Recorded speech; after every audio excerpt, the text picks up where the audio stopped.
Baik, sekarang kita akan masuk ke dalam sesi yang pertama di pembinaan digital ini tentang digital era, bagaimana perkembangan teknologi berperan dalam pelayanan gereja oleh Dr. Insinyur Antonius Tanan, MBA, Master of Science, MA. Beliau adalah advisor pendidikan Grup Ciputra. Sebelumnya saya akan bacakan CV Bapak Antonius. Yang pertama, beliau adalah advisor di Ciputra Pendidikan, Komisaris Independen, PT Metrodata Elektronik dan PT Ciputra Development, lulusan Universitas Katolik Parahyangan, Sekolah Tinggi Manajemen Prasetya Mulia, University College London, University of Connecticut, USA, lulusan Athabasca University Kanada, penerima beasiswa Yayasan Prasetya Mulia, IATH Forum Jepang, Chevening Award, serta ikut mendirikan Yayasan EduGuide, Yayasan Habitat Kemanusiaan Indonesia sebagai pengurus, dan pernah menulis di berbagai media massa, menulis buku non-fiksi dengan tema bisnis, entrepreneurship, dan parenting. Langsung saja kita masuk dan kita akan sama-sama ikuti paparan dari Bapak Antonius Tanan. Selamat siang Bapak Antonius. Selamat siang Pak Yohanes. Saya langsung share screen. Boleh, silakan Pak. Ya, baik.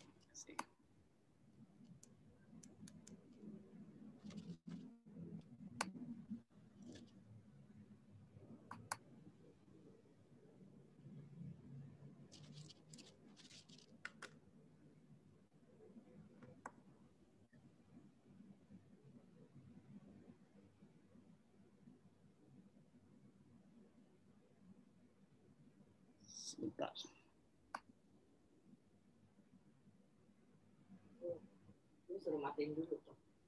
Apa Pak Yohanesnya mesti mati dulu ya supaya saya bisa masuk.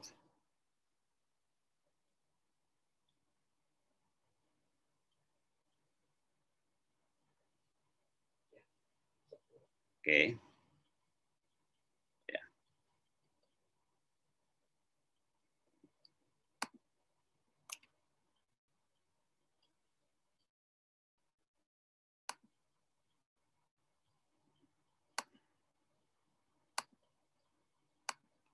Baik, sudah terlihat barangkali? Sudah ya? Baik, ya selamat siang Bapak Ibu sekalian.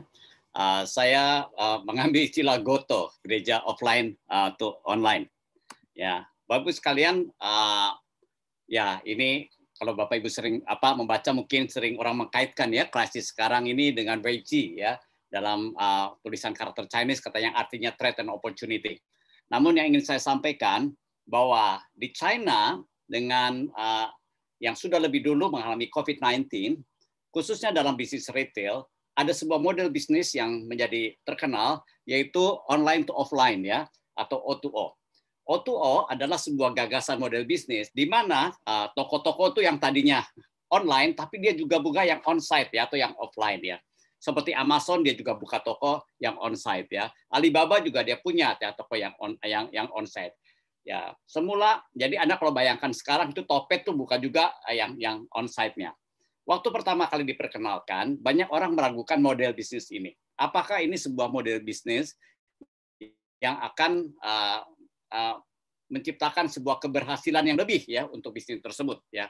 Bapak Ibu bisa membaca tentunya bahwa Amazon buka toko on-site-nya, juga Alibaba sebelum masa COVID.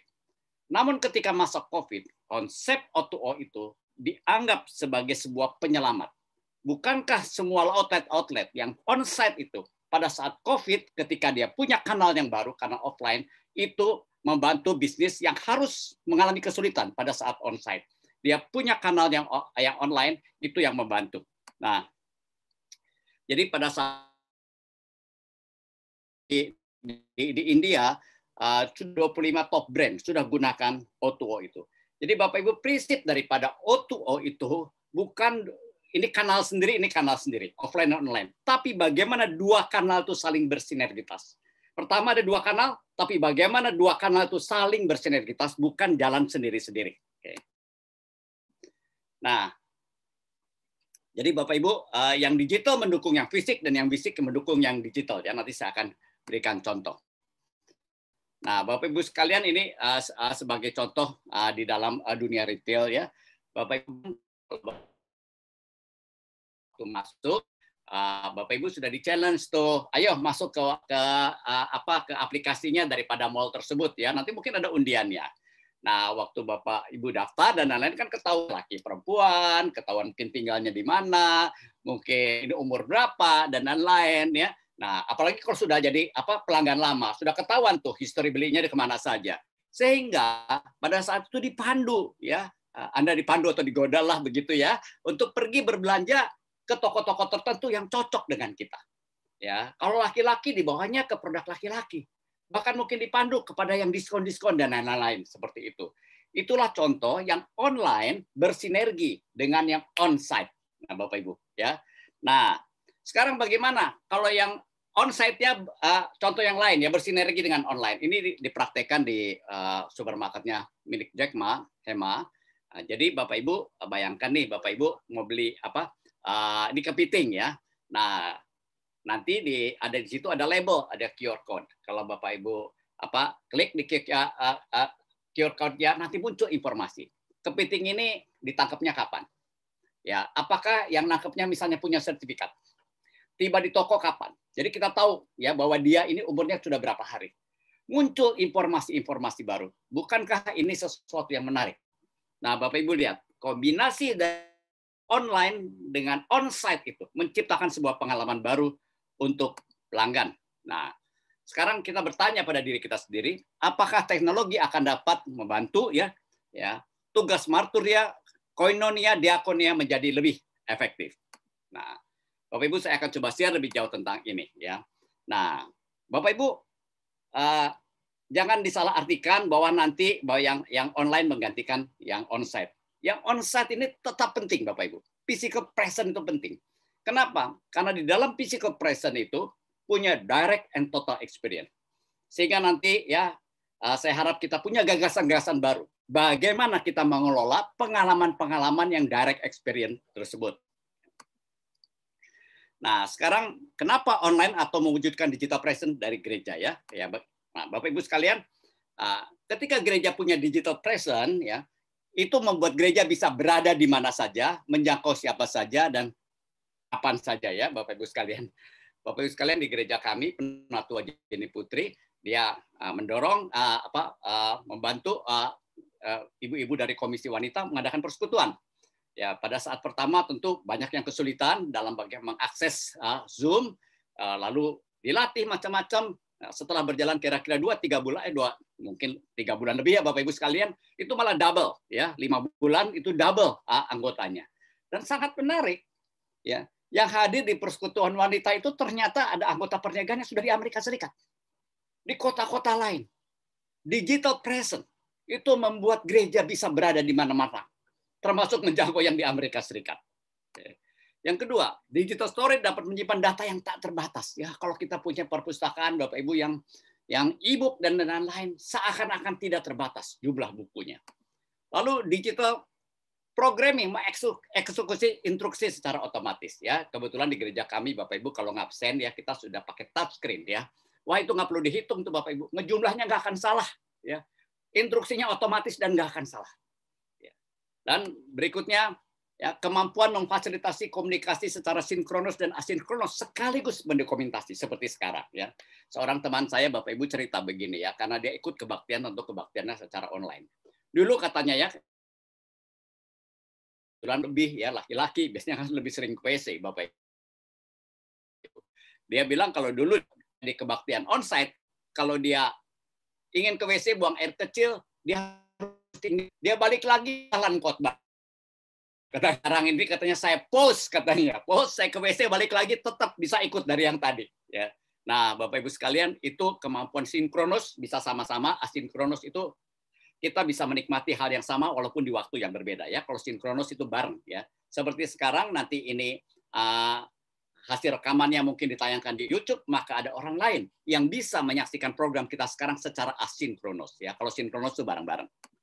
Lalu kemampuan memfasilitasi komunikasi interaksi yang dinamis dan kreatif ya. Bapak Ibu yang sudah berkenalan dengan Mentimeter itu bisa membuat PowerPoint itu jadi menarik sekali ya, bisa quiz, ya bisa polling, ya bisa Cloudword dan lain-lain. Ya. Nah itu teknologi sekalian. Lalu jangan lupa Bapak Ibu, kemampuan memfasilitasi pendidikan dan pelatihan secara otomatis, masif sekaligus fleksibel. Nah, saya ingin mendorong gereja berpikir tentang ini.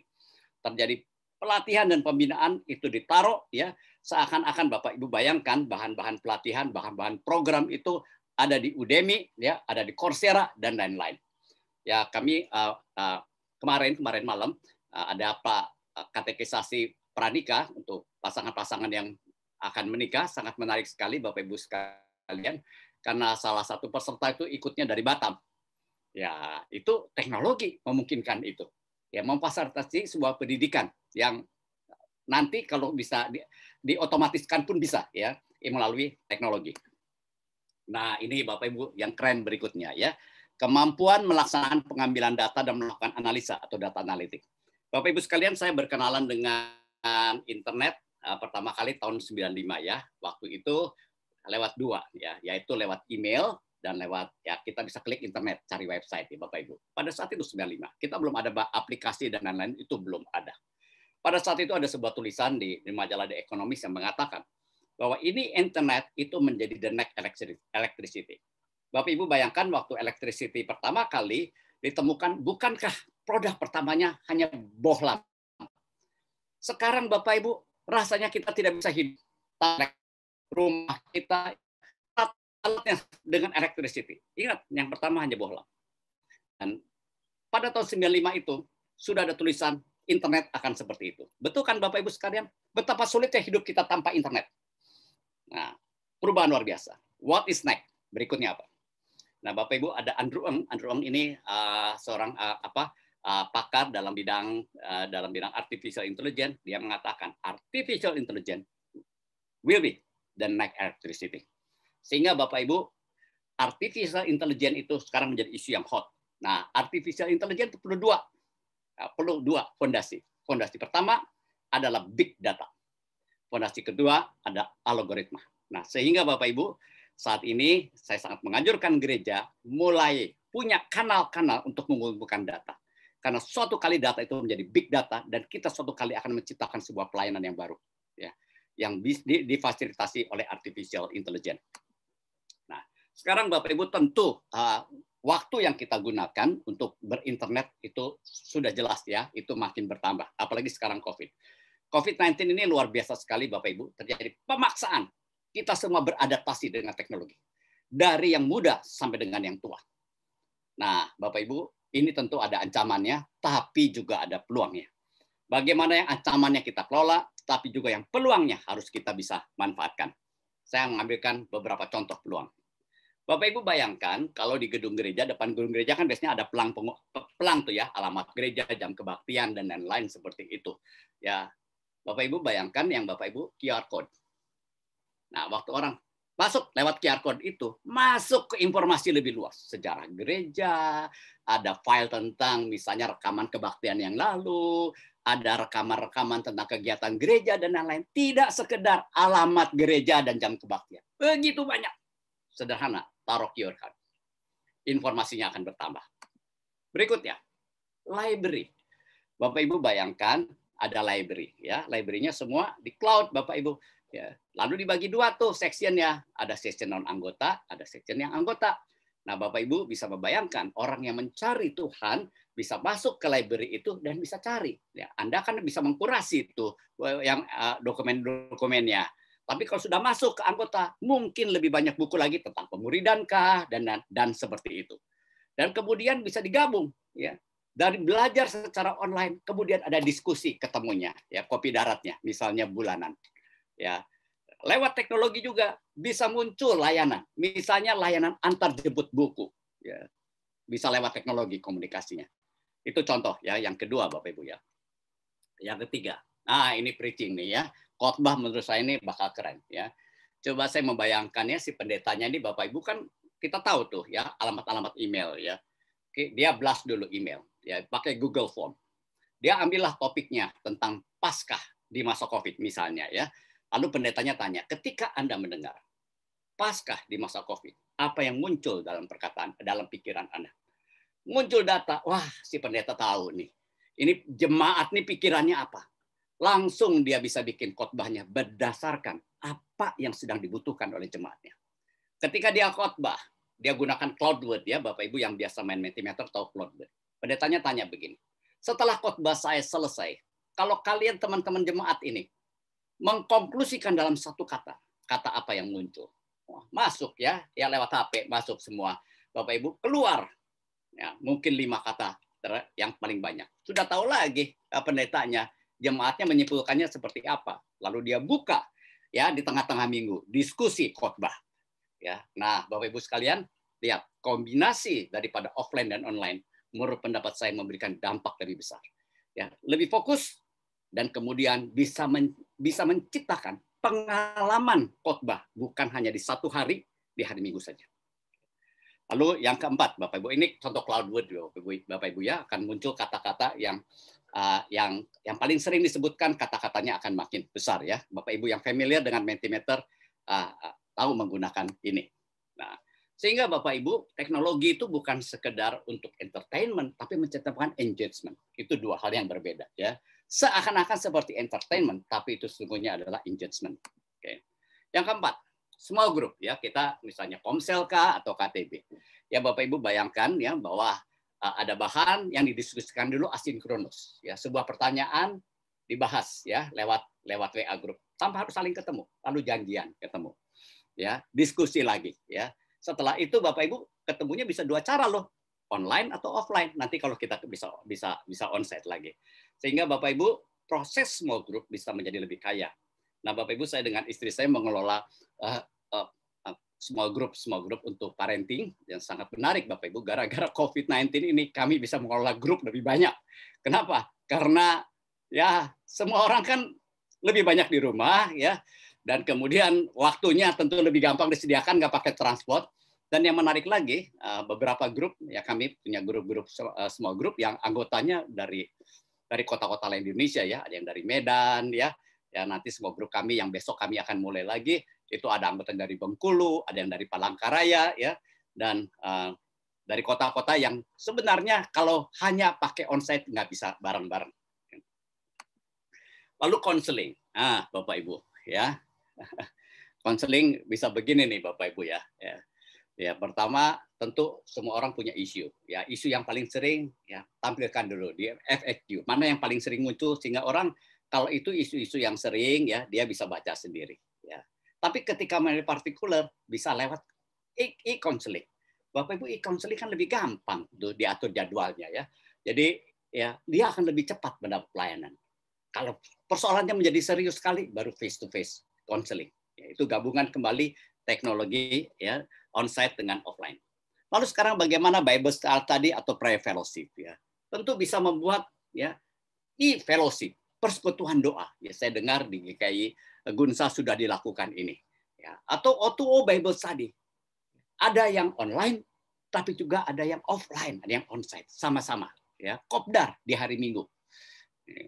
Nah, Bapak Ibu sekalian, sekarang kalau sudah ketemu misalnya di hari Minggu dalam bentuk physical present, apa? Bapak Ibu sekalian ini yang harus dikelola. Menurut saya Bapak Ibu perlu pikirkan. Bagaimana kebaktian Minggu itu? Betul-betul sebuah kebaktian Minggu yang pantas loh saya datang secara fisik. Kalau kebaktian Minggu pengalaman orang ke gereja cukup dengan duduk, diam, dan senyum-senyum, dia pikir ngapain gua datang? Gua ikut saja yang online. Nah, kita perlu berstrategi. Nah, Bapak Ibu saya pernah melayani satu gereja, sangat menarik ya. Setelah kebaktian pada makan sama-sama. Wah, saya bilang ini sebuah experience yang total experience. Semua panca inderanya merasakan pengalaman tersebut.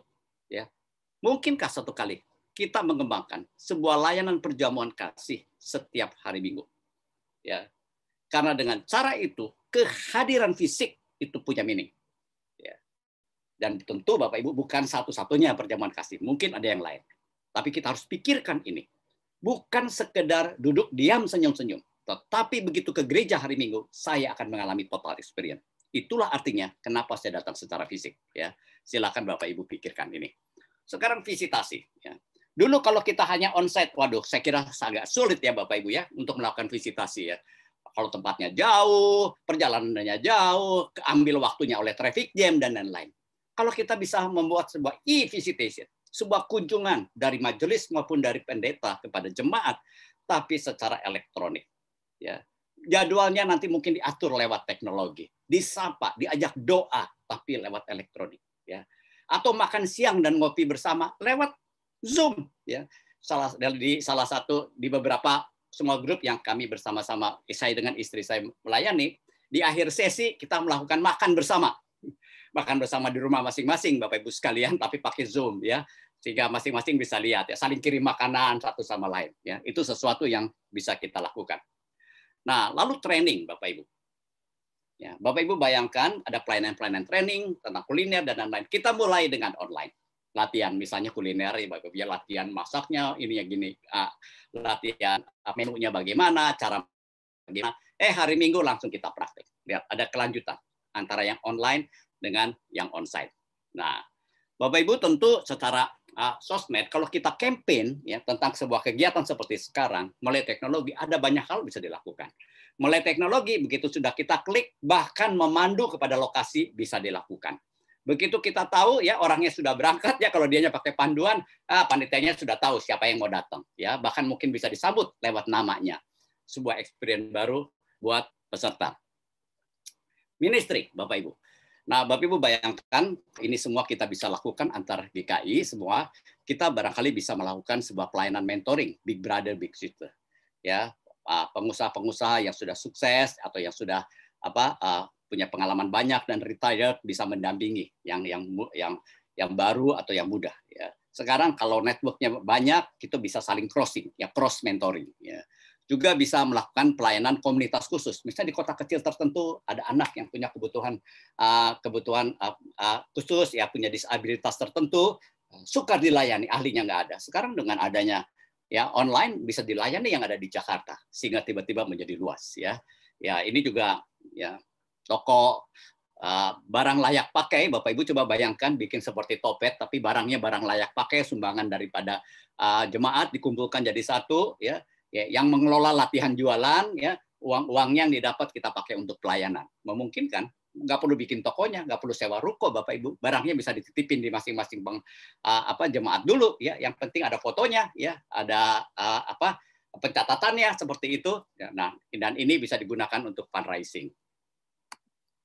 Nah, Bapak Ibu, ya tadi saya sudah sampaikan ya, kemungkinan pelayanan mentoring sesinode ya, khususnya bagaimana anak-anak muda kita yang saat ini tentu punya tantangan tersendiri ya, masuk dalam pasar kerja, bagaimana mereka memulai startup atau new venture ya.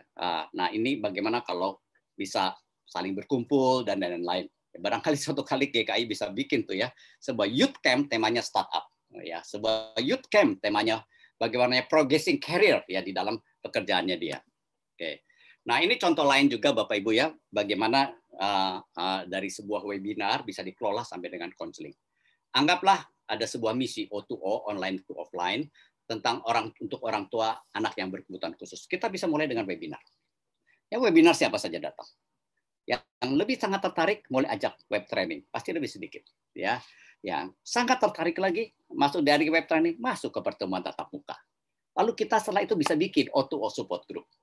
Lalu O2O mulai persekutuan doa atau PA yang terkait kelompok ini. Dan kemudian bisa ada O2O counseling. Ya, Bapak Ibu, dan ini bisa melebar kemana-mana. Itu satu contoh. Ya, Bapak Ibu, ini contoh tentang barang layak pakai, yang toko barang layak pakai yang ya kalau Bapak Ibu bilang di Eropa, di Inggris, ini bisa bertemu dengan ini Oxfam. Ya. Barang-barangnya sumbangan dari masyarakat, bisa sumbangan anggota gereja ya untuk dijual ya, lalu dananya dipakai untuk pelayanan. Nah, Bapak Ibu sekalian, di dalam dunia retail industri, O2O ini teknologi akan punya dampak ya. Yang pertama, minimum integration. Dampaknya adalah bagaimana untuk maintain the present customer. Itu minimum integration. Okay.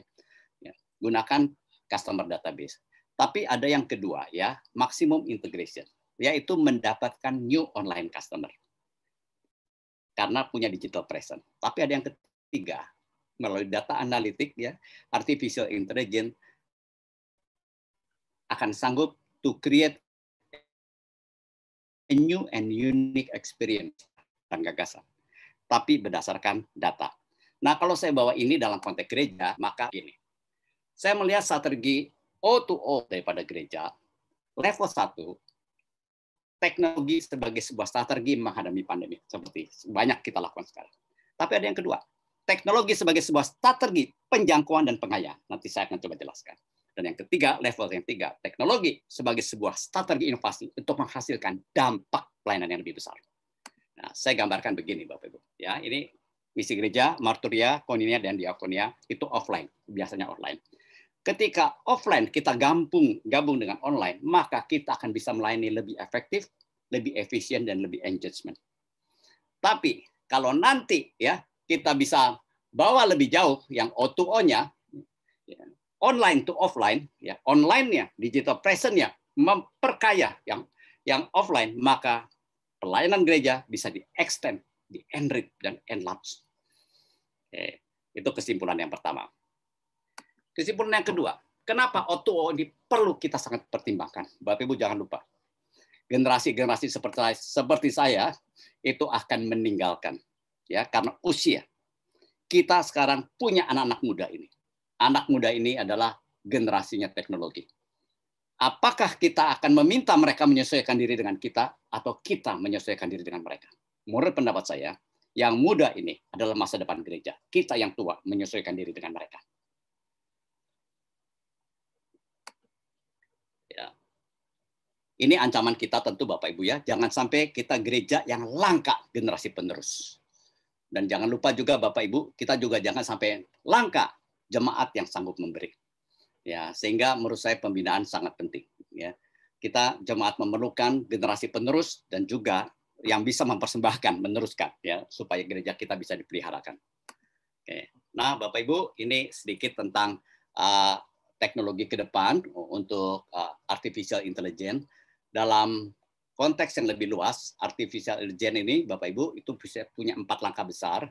Bisa melakukan deskriptif analitik, diagnostik analitik, prediktif analitik, dan preskriptif. Ya, ini sesuatu yang barangkali masih early, banyak di industri masih early, tetapi Bapak Ibu, ya dimulai dari mana untuk mempersiapkan yang seperti ini? Kemampuan memprediksi adalah data, sehingga gereja siapkan infrastruktur teknologi yang memungkinkan memungkinkan gereja mengumpulkan, mendokumentasi data, sehingga nanti ketika sudah menjadi big data itu akan sangat berguna untuk mengembangkan analitik.